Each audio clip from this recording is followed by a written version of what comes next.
Começar. E aí, vou me apresentar aqui para vocês. Oi, meu nome é Débora, eu sou professora de inglês aqui na rede pública e estadual, né, na Secretaria de Educação do Rio Grande do Norte. Também sou professora autônoma, então vocês conseguem me encontrar nesse Instagram, @HelloTeacherDébora. Vocês vão me encontrar lá. Eu sou bacharela em TI e mestra em inovação em tecnologias educacionais pela UFRN, estudei alguns bons anos no IMD. Sou técnica em informática e redes de computadores pela IFRN. Sou uma das cofundadoras do PyLadies de Natal e da Rede Brasil também. Então, se vocês quiserem conversar um pouco sobre comunidades de mulheres que se autogestionam, para que mais mulheres sejam líderes ativas dentro da comunidade Python, vamos conversar. E também faço parte do conselho da diretoria da Python Software Foundation, que é a entidade que regula várias coisas que são relacionadas à linguagem de programação Python. Então, esse é só um resumo. E antes de mostrar a agenda do dia, queria só fazer um disclaimer. Vocês estão vendo o computador com Windows aí, né?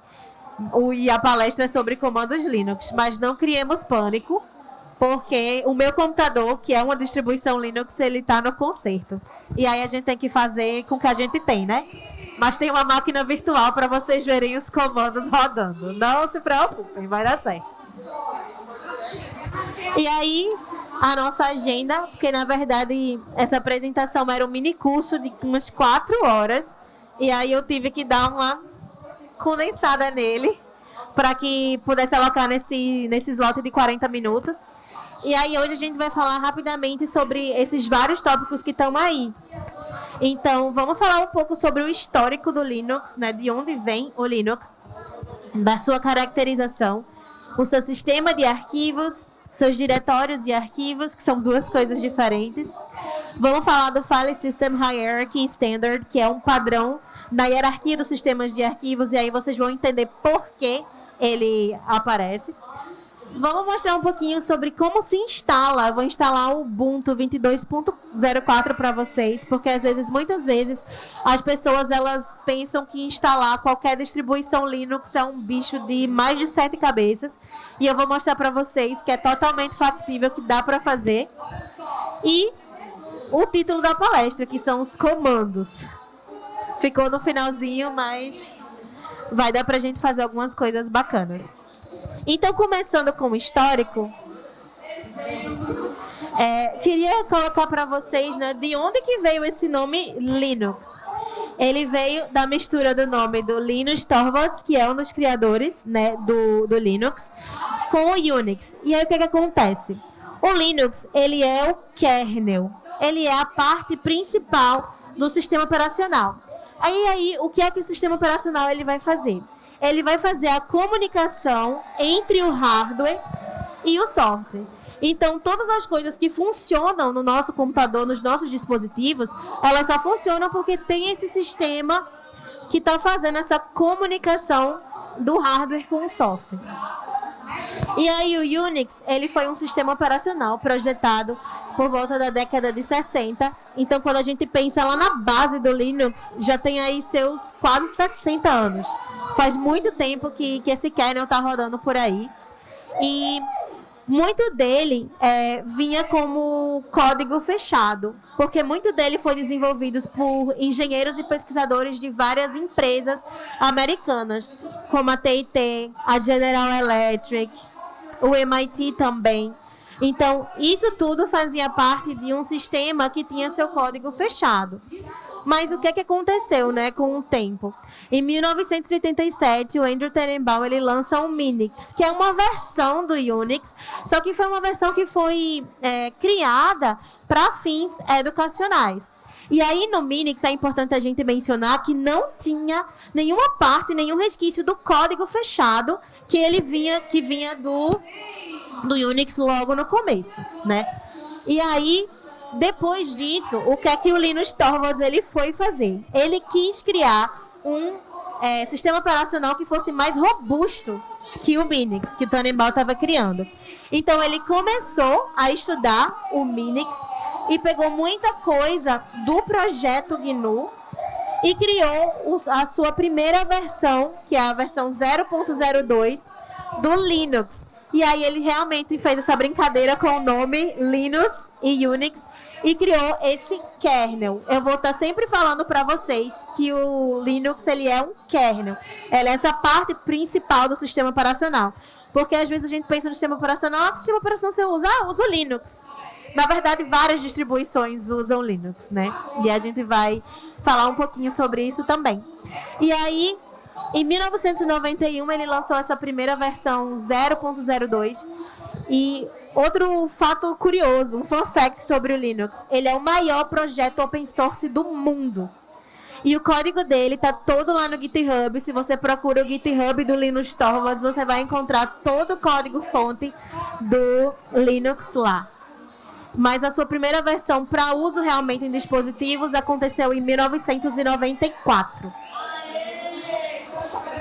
E aí falar um pouquinho sobre a caracterização do Linux, né? Como eu falei, ele partiu de um Unix que tinha código fechado, e aí ele passou para o Minix, que foi um objeto de estudo, uma coisa que foi criada para estudo, e aí por isso ele tirou essa parte de código fechado e ficou aberto.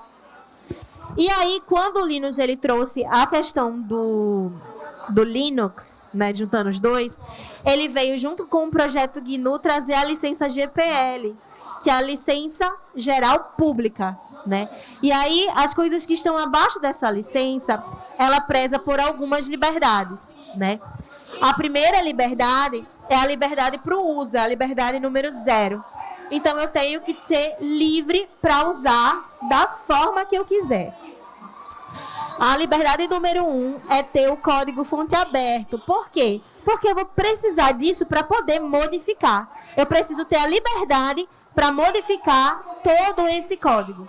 E aí, fazer e devolver para a comunidade, né? Poder redistribuir, que é a liberdade número 2, fazer essa redistribuição para a comunidade desse código, desse sistema.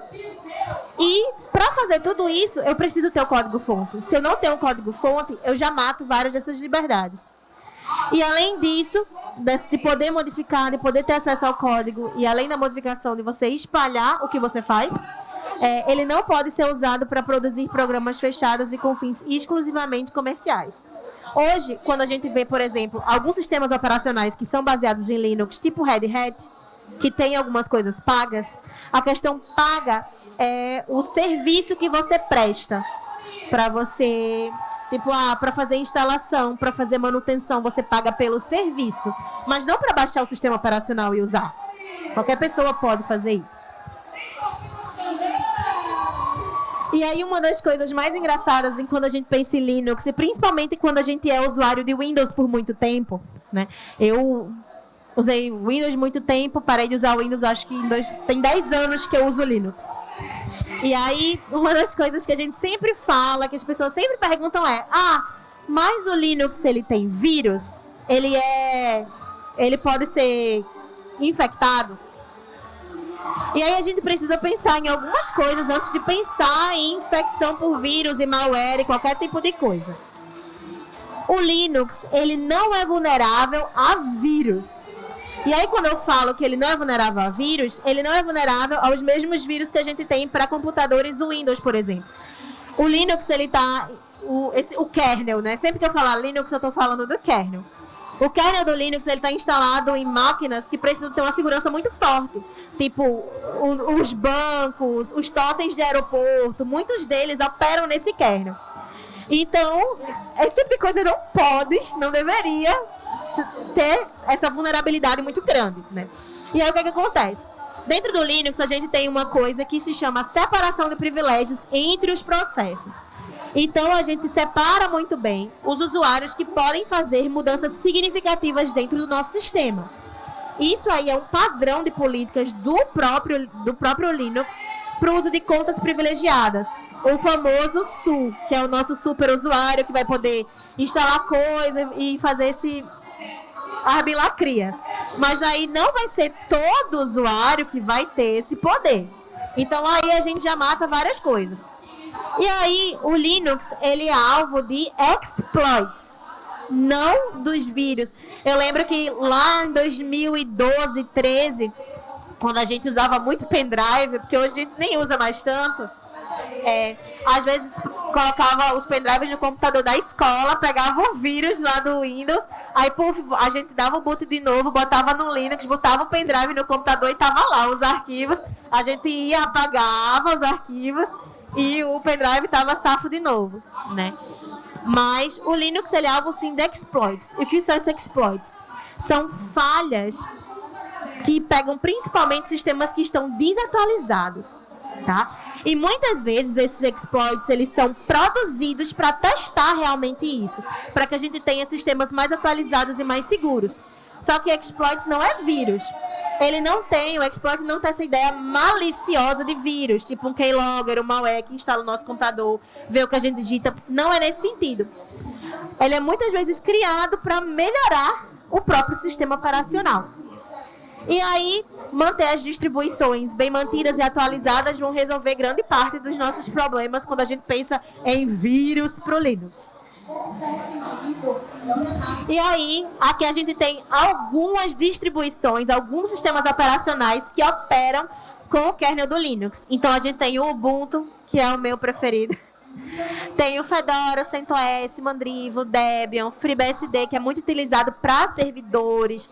O Linux Mint, que muitas vezes quando as pessoas estão fazendo essa transição do Windows para utilizar um sistema operacional baseado em Linux, usam muito o Mint. Tem o que eu estou usando atualmente no meu computador, que não está aqui, é o Deepin, que ele é baseado em Debian. Então, existem várias distribuições que vocês podem escolher para utilizar. O que a gente vê mais usuários de Windows que estão fazendo essa transição é muito Ubuntu. O pessoal usa muito Ubuntu, o Mint, e muitos deles são extremamente customizáveis. É muito mais do quanto você quer se dedicar para entender um pouquinho mais como fazer. E agora eu vou falar um pouquinho para vocês sobre sistema de arquivos. Quando a gente vai instalar um sistema operacional, seja ele Windows ou Linux ou o que for, a gente precisa que o nosso disco, e aí eu estou pensando no disco físico mesmo, que ele tenha um sistema de arquivos. Para quê? Para que a gente possa colocar o sistema, fazer toda aquela criação dos diretórios, das pastas, dos arquivos de configuração. Então, para fazer isso, a gente precisa desse sistema. Que a criação desse sistema de arquivos é um processo que vai gerar toda essa estrutura, né, que eu estou falando para vocês. E é durante a formatação do disco, quando você vai instalar o sistema operacional, que esse sistema ele vai ser criado. E aí, pensando no Linux, durante muito tempo, o sistema de arquivos que era utilizado era o sistema ext2, que é Extended 2. Mas atualmente a gente está usando, né, e eu instalei o 22.4 hoje, e aí ele realmente é o ext4. E aí, esses sistemas de arquivos que tem aqui, ext3, 4, REICF, XFS, eles têm um recurso chamado de journaling. E aí, o que é esse recurso? Esse sistema de arquivos que tem esse recurso de journaling. O journal é um mecanismo que ele vai registrar com antemão, numa parte especial lá do disco, que chama de journal, algumas alterações que são realizadas no próprio disco. E assim, a gente nem acontece mais tanto, isso caiu energia, aconteceu alguma coisa nesse sentido. Mas já aconteceu muito com a gente. Quem não tinha no break sofreu perdendo um monte de coisa. Então, esse recurso do journaling, ele permite com que alguns erros de gravação no seu disco, que possam acontecer por esses motivos, eles sejam facilmente solucionados e diagnosticados primeiro e solucionados depois. E aí, pensando na estrutura de diretórios e arquivos, vocês aqui já viram a estrutura de pastas de algum sistema Linux? Algumas pessoas. Mas eu vou explicar toda essa estrutura para vocês.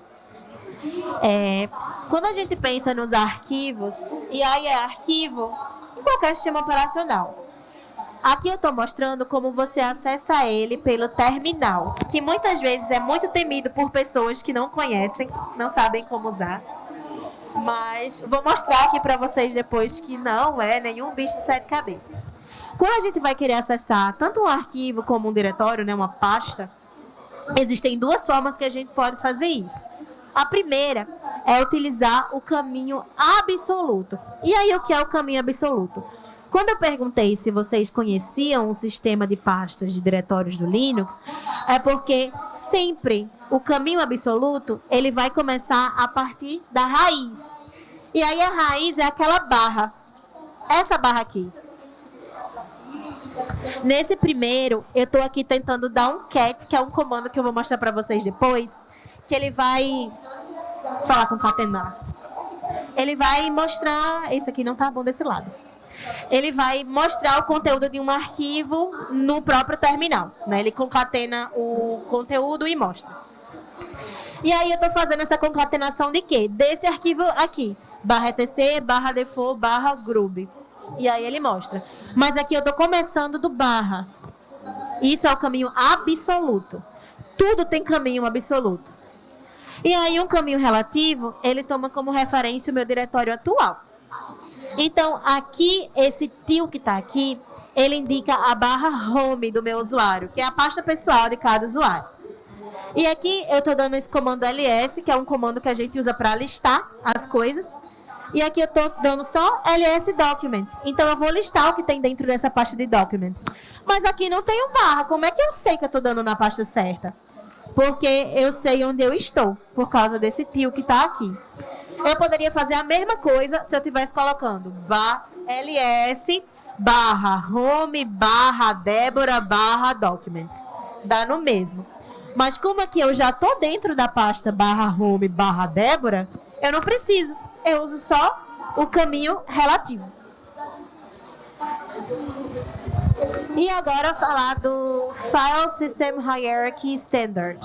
Como eu mostrei para vocês, ele é um padrão que foi criado, né, que foi desenvolvido para o Linux. E aí, para a gente entender isso, a gente precisa entender um pouco sobre pontos de montagem. E aí, para encurtar a história, os pontos de montagem, quando a gente tem o nosso disco físico, a gente vai dividir esse disco de forma lógica, né? A gente não vai pegar uma faca e dividir com HD. Mas a gente vai precisar dividir esse disco em algumas partes para colocar coisas específicas. E aí essas partições, elas são acessadas através de pastas. Sabe quando você vai no seu Windows? Meu Deus, eu não vou passar vergonha, porque eu não sei, é C2 pontos, barra, usuários. Deve ser alguma coisa desse tipo no Windows, né? Então, isso tudo é um ponto de montagem, porque eu estou vinculando uma área do meu disco a um diretório, uma pasta. A gente também vai fazer isso no Linux. Esse processo de vinculação de uma área do nosso disco a um diretório é chamado de ponto de montagem. E é assim que a gente consegue acessar as coisas, a partir desses pontos. E aí, no Linux, todo arquivo, ele possui uma localização adequada que vai de acordo com a sua finalidade, baseada no File System Hierarchy Standard. E aí, a gente precisa observar que alguns diretórios, quando você instala esse sistema operacional baseado em Linux, alguns deles devem obrigatoriamente estar na raiz, tá? E aí, por quê? Porque eles são diretórios e arquivos do sistema. Então, eles precisam estar dentro do barra. E os demais, eles podem ser pontos de montagem para outras partições ou outros dispositivos. E aí, esses são alguns dos diretórios que residem obrigatoriamente na barra.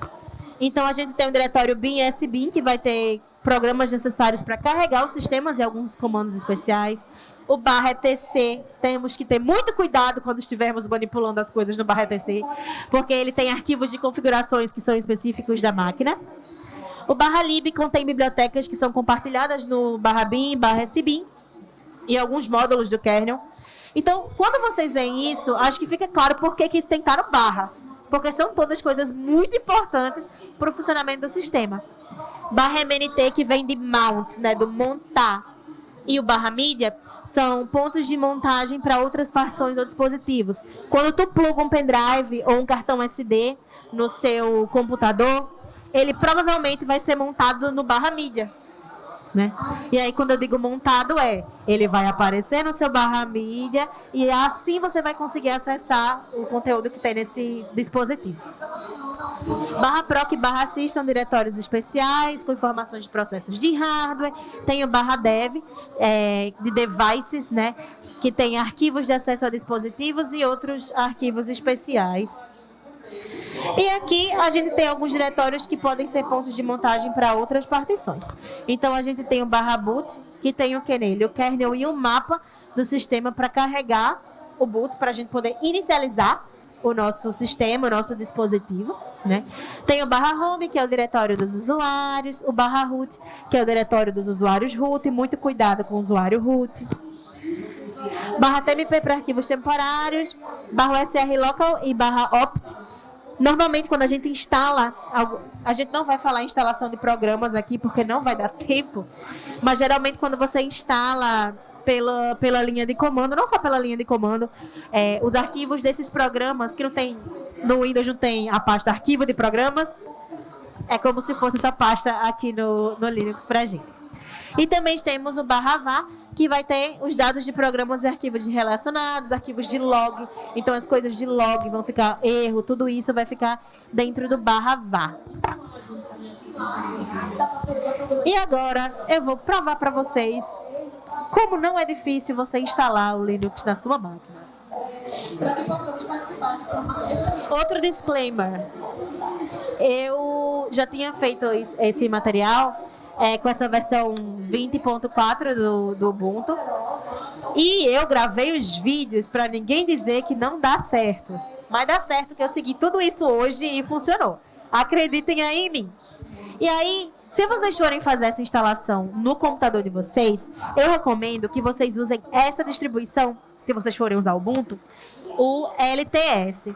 O que é que significa LTS? Long Term Support. Então, você vai ter um suporte mais longo em relação a atualizações, e aí é bem melhor que você utilize essas distribuições, porque elas são mais estáveis.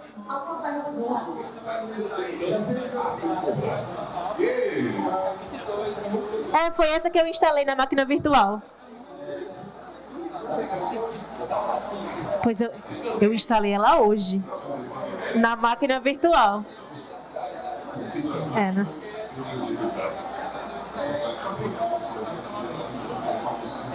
Que coisa. Você tem um Python instalado no seu computador? Talvez seja isso, porque o meu que eu instalei hoje, ele reclamou. O VirtualBox, ele funciona... Você precisa do Python para ele instalar. Não me pergunto por quê, mas eu passei por esse mesmo problema hoje. E aí eu vou mostrar para vocês alguns vídeos de como vocês vão conseguir instalar o Ubuntu. E, a não ser que vocês não tenham Python, vai dar a mesma coisa para vocês instalarem a versão 22.04. E aí eu vou mostrar como vocês fazem no VirtualBox, que é um programa de virtualização de máquinas virtuais que eu gosto de usar. E aí, como que vocês fazem? Eu não posso rotular, né? Vocês vão criar uma máquina. Aqui eu coloquei o nome Intro Linux. Coloquei que o sistema seria um sistema Linux. Aqui eu tô colocando o tamanho da memória RAM dele. Botei só 1 GB. Aqui, ó, criar um disco rígido virtual agora. Aí eu vou criar. Aí eu crio do tipo VDI. E coloco um tamanho dinamicamente alocado. Muito importante isso. Por que dinamicamente alocado? Porque quando eu coloco para criar um disco rígido de 20 GB, eu preciso pensar que eu estou virtualizando essa máquina. Então, ele vai criar um disco, um arquivo de 20 GB no meu computador. A gente não quer isso. E aí, quando a gente coloca que ele é dinamicamente alocado, à medida que o sistema vai sendo instalado e a gente instala mais coisas nessa máquina virtual, ele vai aumentando o tamanho do nosso disco físico da nossa máquina hospedeira. Tá? Então, por isso que se vocês forem criar, criem dinamicamente alocado. E aí a gente vai configurar a máquina virtual antes de instalar. No tempo há muito tempo atrás a gente usava CD para instalar sistemas operacionais. Hoje a gente não usa mais isso. Normalmente a gente usa um pendrive com a ISO, né, que é o espelho do sistema. E aí, no caso, eu baixei a ISO, eu venho aqui em dispositivo, armazenamento, e aí eu consigo colocar na controladora, eu subo o ISO para ela, e ele já lê para poder fazer a instalação. Eita. Eita, peraí. Ups. E aí, quando você colocar isso lá e você inicia, ele vai pedir para você selecionar qual idioma você quer fazer. E aí você tem duas opções. Ou você experimenta o Ubuntu na primeira, nunca fiz, não sei o que tem. Ou você pode instalar o Ubuntu, que era o que eu sempre fazia. Né? E aí você escolhe o idioma, eu botei aí português. E aí, outra coisa muito importante. Essas telas, minha gente, é passo a passo. É uma depois da outra. E aí, depois que você clica em instalar o Ubuntu, ele vai aparecer essa parte aqui sobre atualizações e outros softwares. Outro disclaimer que eu vou ter que fazer aqui com vocês. Porque eu coloquei ali a instalação normal, tudo bem, que ele vai instalar o sistema e alguns outros utilitários, que é massa. E quando eu estou fazendo isso na máquina virtual, eu tiro baixar atualizações enquanto eu instalo o Ubuntu. Por quê? Porque a minha máquina virtual ela tem uma interface que vai fazer com que a interface de rede da minha máquina virtual seja a mesma da minha máquina hospedeira. E aí, às vezes, isso não funciona. Então, quando você tira essa parte de baixa atualização, ele vai pegar todas as informações do ISO, do CD que você está usando para instalar.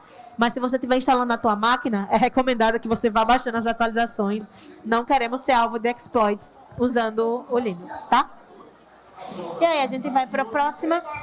E aí, vamos mais para uma parte que dá um pouco de medo quando a gente vai fazer pela primeira vez, que é clicar nas opções avançadas, né? E aí, o que é que a gente vai fazer nessas opções avançadas? A gente vai criar uma tabela com partições. Então, lembra quando eu falei nos pontos de montagem que a gente dividia o nosso disco em algumas partes? Uma parte para botar o sistema, outra parte para colocar algumas outras pastas? É isso que a gente vai fazer aqui agora. Tem um parêntese aqui, que eu não lembro o que é, mas eu acho que é alguma coisa no sentido de não criemos pânico. Não é tão difícil assim vocês criarem uma tabela de partições. Eu vou mostrar aqui como vocês vão criar. É um vídeo, só um minutinho. É literalmente um vídeo de 1 minuto. Vamos lá. Eu tenho 1 minuto para falar tudo que está aqui. Eu tinha colocado aqui, são 20 GB o disco rígido que eu tinha criado. Então, o que é que eu vou fazer? Eu estou criando primeiro uma partição de 10 GB para o meu barra, que é onde vai ficar todos aqueles arquivos reservados para o sistema. E aí, para o barra, ele tem que ser um tipo de partição primária. E aí, precisa voltar rapidinho aqui. Socorro. Tem que ser uma primária. E aí, lá, eu coloquei que ele tinha que ser na barra. Vai aparecer aqui de novo. Porque ele fica demorando aí para aparecer, porque demora um pouquinho. E aí, ele apareceu, ó. Tá vendo? Ali tinha... Ui, socorro, é muito rápido. Deixa eu dar um pause. Pronto. Tá vendo que aqui ele tá mostrando que ele tá no barra dev, barra SDA1. Ali o tipo, o sistema de arquivos é o XT4 e ele vai ser montado, ó, o ponto de montagem vai ser montado na barra. E aí eu tenho o resto de 10 GB de espaço livre. Meu professor do sistema operacional dizia que era muito bom você colocar 2 GB de memória swap. Eu sempre fiz isso. Porque quando a gente não tem muita memória RAM física... Mas é verdade, minha gente. Vocês estão rindo, mas é verdade. Hoje a gente tem computadores com mais memória e tal. Na minha época, a gente colocava a memória swap porque ele vai fazer essa troca, né? Vai fazer o swap da nossa memória física com essa memória que a gente aloca para ele. Até hoje eu faço isso. E aí, você coloca, ó, o tipo dela é swap. E aí, o último, que é esse espaço livre que ficou aí de um pouquinho menos de 10 GB, uns 8 GB, né? Porque eu botei 2 GB para o swap, eu coloquei para ele ficar o barra home. E aí, isso é muito massa. Por quê? Porque se eu quisesse formatar esse disco, eu não ia perder os meus arquivos de usuário. Porque eu botei o meu barra home para ser montado em outro pedaço. Isso que é o massa. Porque quando você for formatar, você só formata o seu barra. Massa. Peraí. Ok. E aí, depois que você formata, ele vai dizer, você tem certeza que você quer formatar todos esses negócios? Aí você vai dizer que você tem certeza, ele vai formatar, você vai colocar a informação de difuso do usuário, não tem Natal, a mais próxima é Recife. E aí, depois você vai colocar o seu nome, ali o nome do computador fica Débora VirtualBox, porque é uma máquina virtualizada. coloca uma senha boa, não faça que nem eu, que na minha eu botei Débora, mas ninguém vai usar, só eu mesma.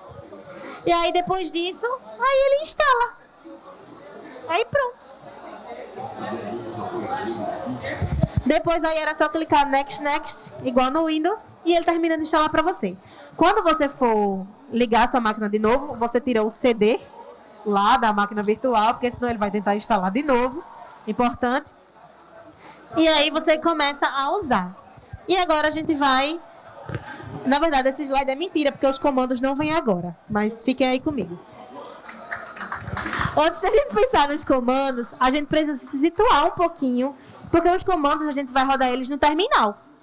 Então a gente precisa se situar um pouco antes de saber onde eu vou digitar o meu comando. Então aqui eu tenho, antes do arroba, sempre vai ser o nome da usuária.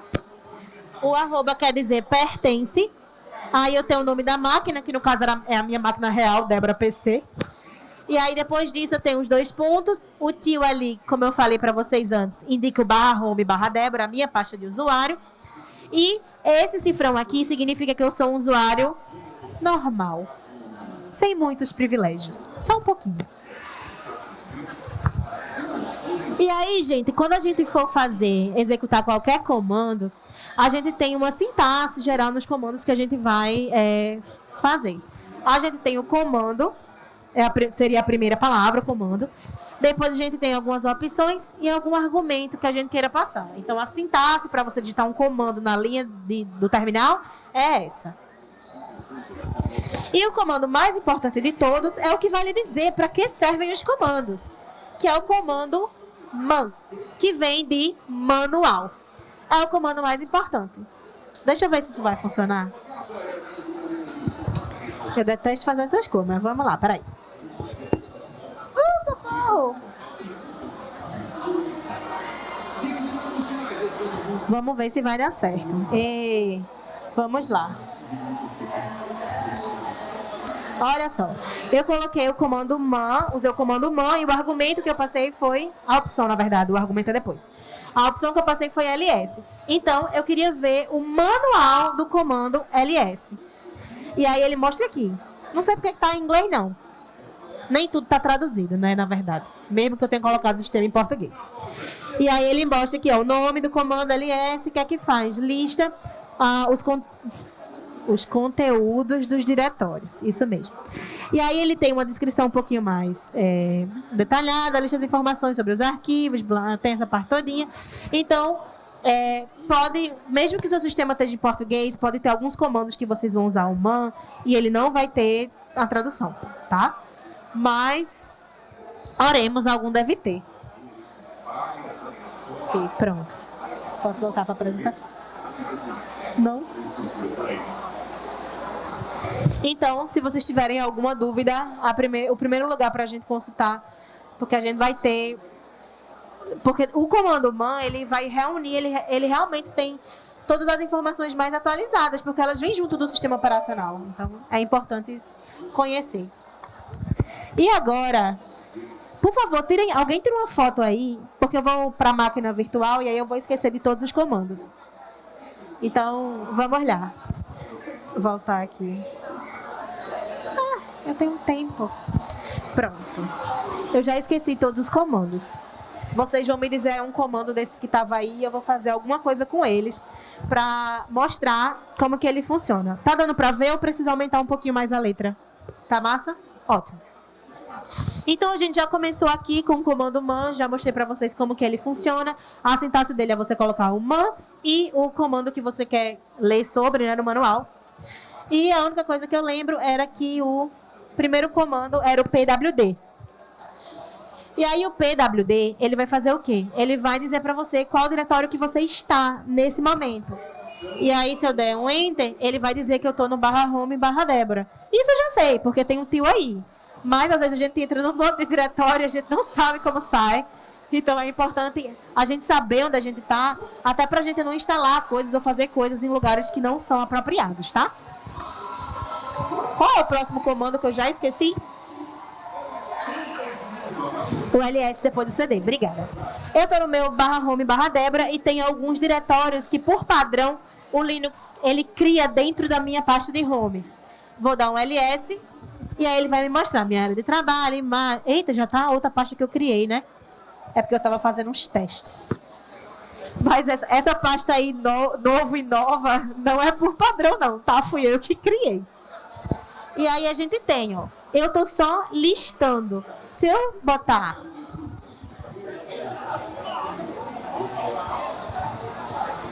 Eita, apareceu um monte de coisa agora, né? Ninguém sabia que tinha esse tanto de troço aqui. Nesse caso, eu usei o mesmo comando ls, que é o mesmo comando de listar, mas eu passei duas opções, o L e o A. Com o L e com o A, tem duas coisas a mais. Na verdade, tem muita coisa que apareceu a mais, mas o que é que aconteceu? Quando eu coloco o a opção A, ele vai me mostrar, inclusive, os arquivos que estão ocultos, que são esses arquivos que tem um ponto na frente, tá? Então, ele vai me mostrar tudo. Então, essas duas pastas aqui, o Bash History, tudo isso é oculto, a gente não precisa ver isso, né? Mas ele tá aí também. E o L, ele vai me mostrar as minhas permissões. Se der tempo, eu vou falar um pouquinho delas, porque tá aí no slide. Mas tá vendo que tem D, R, W, X. Então, D é quando é um diretório, quando tem um tracinho é porque é um arquivo. A permissão... Está mais alto. A permissão W é a de escrever, X é de executar e a R é para ler. Mas eu vou falar um pouquinho mais para frente. É só para vocês realmente verem que eu botei o mesmo comando duas vezes. Um com algumas opções, outro sem opções. Então, a nossa visualização das coisas, ela muda também, tá? O próximo é o CD. Peraí. O CD, ele significa Change Directory. Então, a gente vai usar ele quando a gente quer mudar de diretório, né? E aí, eu tenho minha pasta nova, vou botar CD nova. Aí vejam que a parte azul ali já mudou. Agora eu não estou mais só no tio. Eu estou no tio / nova. E aí esse tio representa o /home / Débora, que era isso que a gente tinha antes, tá? E aí, o CD tem alguns truquezinhos muito interessantes. Eu botei CD nova, porque eu queria entrar nesse diretório, que é isso. Mas eu posso fazer, ó, CD 2 pontos. Quando eu dou CD 2 pontos, ele vai... Vamos ver se ele vai. Estou falando besteira. Ele vai imediatamente para o diretório superior. E agora, eu vou fazer um teste com vocês para ver se vocês estão prestando atenção. Vou voltar para o meu diretório nova e vou fazer isso aqui.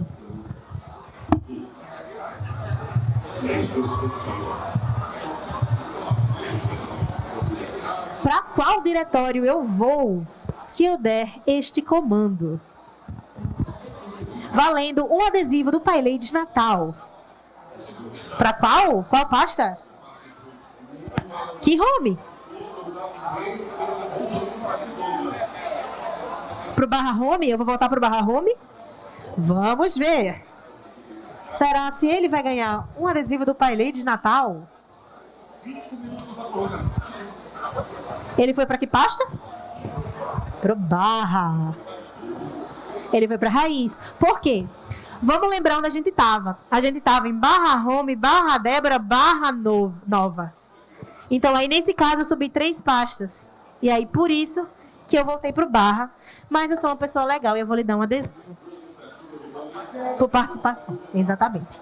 Vocês estão aí comendo mosca que não estão participando. Mas entenderam, minha gente? A gente vai usar esses pontos para a gente estar subindo nas pastas. E outra coisa legal, se eu der só um CD, ele vai para onde? Sem eu dizer para canto nenhum. Ele vai para onde? Ele já está no barra, tá vendo? Ele já está aqui no barra. Se eu der só um CD, ele vai para onde? Valendo outro adesivo. Para onde ele vai? Não vale, hein? Você já ganhou. Para o seguinte? Para onde? Para canto nenhum? Ah, Ele volta para onde? Ele volta pro tio. Não voltou. Ou voltou? Voltou. Ei, o amigo ganhou agora um adesivo. Vou pegar um adesivo para você também. Ele volta. Então, por padrão, quando você dá o comando CD, ele vai voltar para a sua pasta, a pasta home do seu usuário. Depois dessa, vocês não vão esquecer mais disso. O que mais tem para a gente fazer? MKD. O MKD... eu acho que já estou no lugar certo. O MKD, ele é um comando que a gente usa para criar diretórios, para criar pastas. Então, GoRN. Agora, se eu der um ls, dentro da minha pasta de home, ele vai dizer que eu tenho, além de tudo, uma pasta GoRN também, tá? O que mais tem? O que mais de comando? Eita, agora que vai começar. Vou mostrar. Gente, esse negócio de terminal, linha de comando é muito engraçado. Porque quando a gente faz... É só botar um Ctrl+C, um Ctrl+V. Pra que eu vou aprender esses comandos? Você não sabe quando você vai precisar. É bom que você saiba. Então, eu vou entrar aqui na minha pasta novo. Eu acho que eu tenho um arquivo aqui. Isso. Eu tenho um arquivo aí chamado file.txt, que eu criei com um comando que é muito importante também, que é o comando touch. Com o comando touch, eu crio um arquivo. Se eu der um ls aqui, ele vai dizer agora que eu tenho dois arquivos, o file.txt e o lol. Ótimo. E agora o que é que eu vou fazer? Eu vou copiar.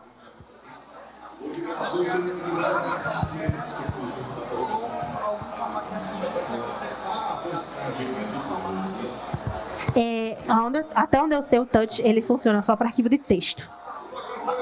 Então, mesmo que eu não especifique o formato dele, eu consigo escrever nele como texto. E aí, o que eu vou fazer agora? Eu vou copiar esse arquivo LOL para minha pasta GoRN.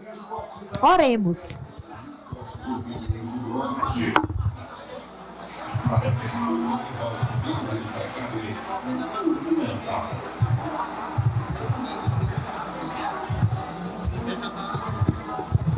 E aí, como que eu estou fazendo aqui? Eu estou usando o comando cp, que é o comando de copiar. Estou dizendo o nome do meu arquivo. Só preciso dizer o nome do arquivo porque eu já estou na pasta. E aí eu vou copiar ele para o /home, /debra, /gorn. Tem outra forma de fazer isso aqui sem precisar colocar o caminho absoluto, mas eu não lembro agora. Mas vai dar certo. Pronto. Agora eu vou dar um CD 2 pontos, porque agora eu quero ir para o meu home, e eu vou entrar na minha pasta GoRN. Se eu der um ls aqui, ele vai dizer que eu tenho o meu arquivo LOL. Então eu consegui copiar esse arquivo, não tem nada, né? Mas vocês acreditam em mim que funcionou. O que mais dá pra gente fazer? Deixa eu olhar aqui o tempo, tem 15 minutos. Eu acho que não tem 15 minutos. Eu acho que era pra acabar agora. Produção? Não sei. Eu vou ficar aqui.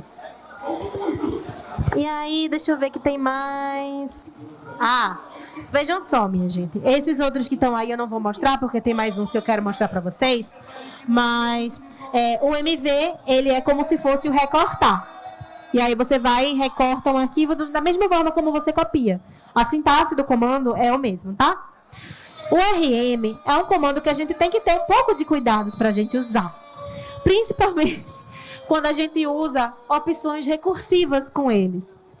Não usem esse comando naquelas pastas importantes do barra, que eu já falei para vocês. Não façam isso. Não façam. O comando file, ele vai mostrar o tipo de arquivo, então você coloca o file e o nome do arquivo com a extensão e ele vai dizer. E o grep, ele é usado para procurar alguns arquivos por conteúdo. Então, se você tem um arquivo de texto que tem um texto, e aí você quer uma palavra específica, você pode usar o grep para procurar.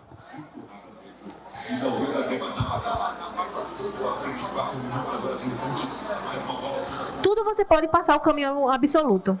Porque você passando o caminho absoluto, o sistema ele sabe onde procurar. O problema é você usar caminho relativo onde vai dar errado, tá?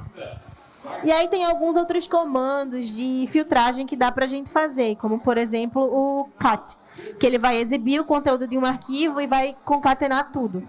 Deixa eu mostrar aqui uma coisinha para vocês.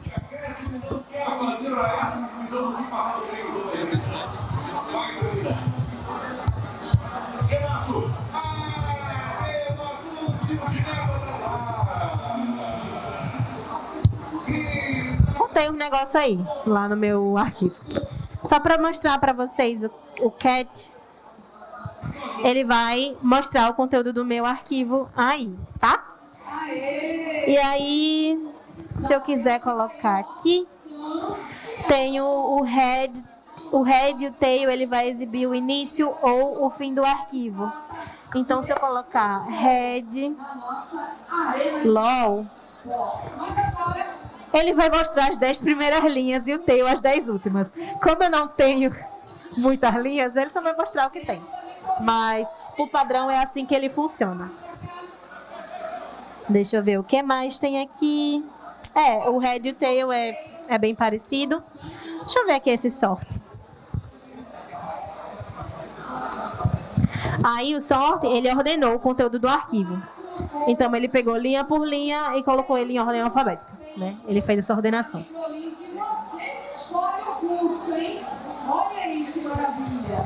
E aí, pra gente terminar essa maratona, falar um pouquinho de permissão e acesso a arquivos e repositórios.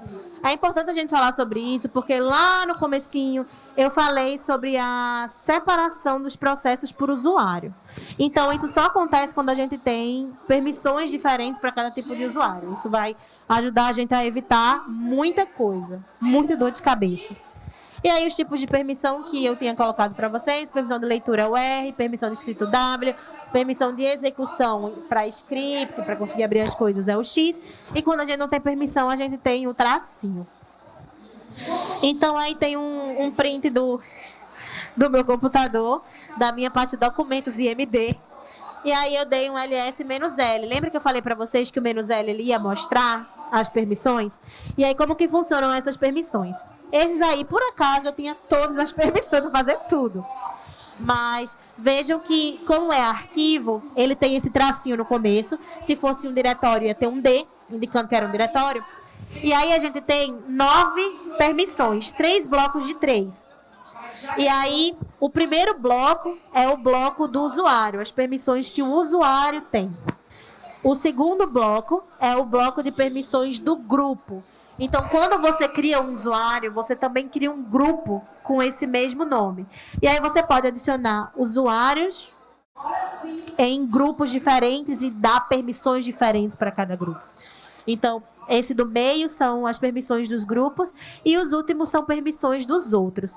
Provavelmente, eu dei um chmod 777 para dar permissão para todo mundo. Não façam isso, mas deve ser por isso que está com todas as permissões. Não é interessante que todo mundo tenha as mesmas permissões para fazer tudo.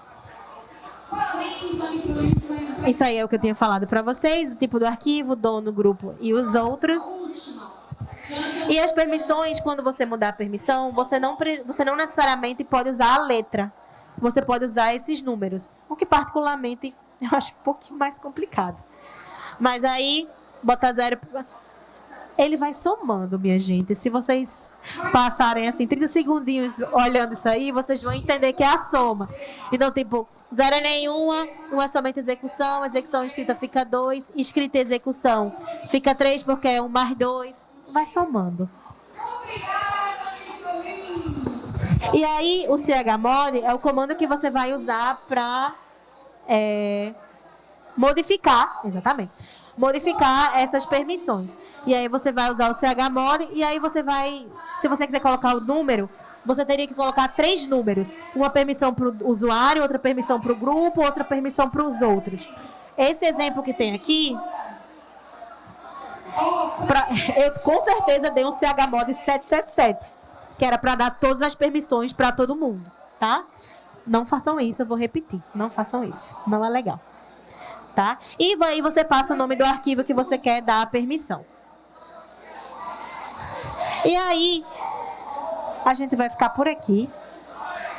E eu queria deixar essa última citação, né, sobre o Linux, que é o negócio com o Linux é que as pessoas desenvolvedoras, elas próprias, são as próprias clientes. Então, isso sempre foi uma parte muito importante do Linux. Então, você tem as pessoas que consomem isso. São as mesmas pessoas que produzem. Essas pessoas são as pessoas que vão entender, que vão saber das necessidades, pensar nos exploits, nas coisas que, puxa, a gente precisa melhorar isso aqui, precisa atualizar essa falha de segurança, né? Então, ser pessoa desenvolvedora e também ser cliente é uma das partes mais importantes do Linux. E é isso, eu acho que eu nunca falei tanta coisa tão rápido em tão pouco tempo. Mas não sei se é tempo de pergunta, não sei se você responder as perguntas, mas é isso. Obrigada aí quem ficou aqui com a gente.